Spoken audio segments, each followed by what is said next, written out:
Ni Mungu unaweza, ni Mungu unaweza, ni Mungu unaweza.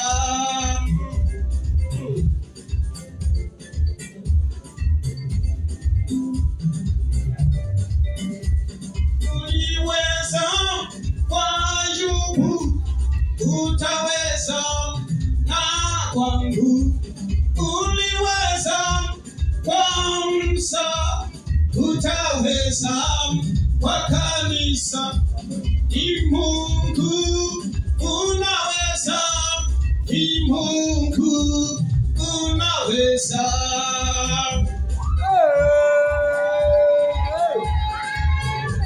Mtu mmoja alipofika kwenye jaribu kubwa, alichanganyikiwa, maana alipoangalia ndugu zake hawakuwa karibu na yeye. Akiangalia anawiwa madeni, nyumbani hakuna chakula, familia hawamsikilishi, akachanganyikiwa.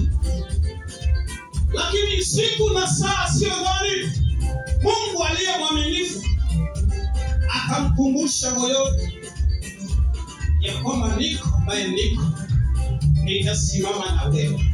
Amen. Alipoingia chumbani, aliona chumba ni kikubwa, maana hamna kitu. Lakini aliposhuka mwenye uwezo, ndani yake alisikia furaha. Akapiga magoti akamwambia Mungu unaweza. Mungu akamsikia, akamtoa kwenye mateso.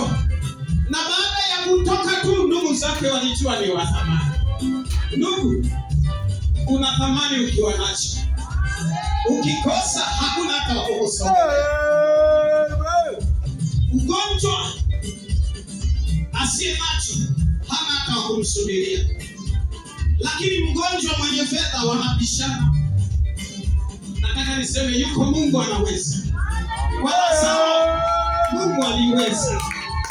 Kwa Lazaro Mungu aliweza. Akiwa amekataliwa na okota makombo, Mungu alisema. Kwa Ayubu amebaki peke yake. Akaona sina mtu, mke anamgeuka. Lakini alimwangalia Bwana na alimrejesha. Mungu anaweza kwenye maisha yako. Mungu anaweza kwenye mahitaji ulionayo. Unaweza kumpigia rafiki simu, lakini baadaye akakwambia Bwana, mimi mwenyewe sina kitu. Haiko hivyo ukimpigia Mungu simu. Yeye anajibu. Ishi kwa furaha kwa sababu Mungu ni mwaminifu. Hajawahi kusema uongo. Tunamtumikia kwa uaminifu kwa sababu yeye ni mwaminifu. Unapofika kwenye kibarua kigumu, kazi inaharibika, usisumbuke, yuko Mungu anaweza.